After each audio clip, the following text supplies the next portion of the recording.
வணக்கங்க. நல்லா இருக்கீங்களா? நியூஸ் பார்த்தா ஒரே பரபரப்பாக போயிட்டு இருக்குது.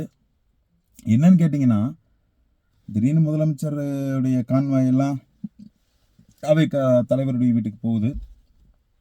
பாதுகாப்பு ஏற்பாடு முதலமைச்சருடைய பாதுகாப்பு அப்படியே நடிகர் விஜய்க்கு போகுது.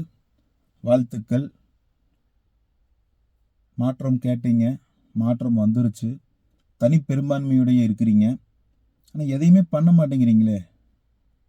சட்டமன்ற உறுப்பினர்கள் நீங்கள் தானே, அதை யாரும் மாற்ற முடியாதுல்ல. இருக்கிறதுல அதிகமான சட்டமன்ற உறுப்பினர் இருக்கிறீங்க. ஏன் உங்களால் ஆட்சி அமைக்க முடியல? அதை யோசிங்க.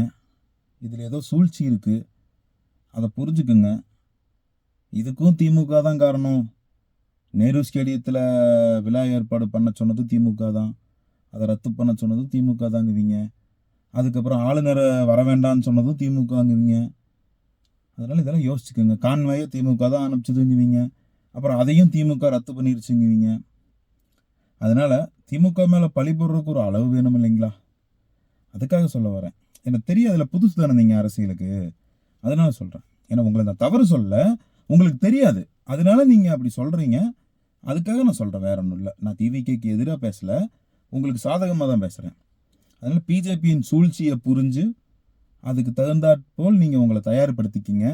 சட்ட வல்லுநர்களை கூட வச்சுக்கோங்க. மக்களுக்கு நல்லது பண்ணுறேன்னு இருக்கீங்க, சந்தோஷமாக பண்ணுங்க. வாழ்த்துக்கள். மக்களுக்கு நல்லது யார் பண்ணாலும் திமுககாரன் அதை ஆதரிப்பான், நானும் அதை ஆதரிப்பேன். என்னை போன்ற அனைத்து சமூக ஆர்வலர்களும் ஆதரிப்பார்கள். அதனால் வெற்றி வாழ்த்துக்கள். மக்களுக்கு நல்லது பண்ணுங்க. பாரதிய ஜனதா கட்சியிடம் கவனமாக இருங்க. அவங்க நல்லது பண்ணால் ஏற்றுக்குங்க, கெட்டது பண்ணால் தைரியமாக எதிர்த்து பேசுங்க.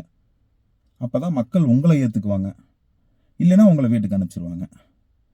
சரிங்களா? நன்றி, வணக்கம்.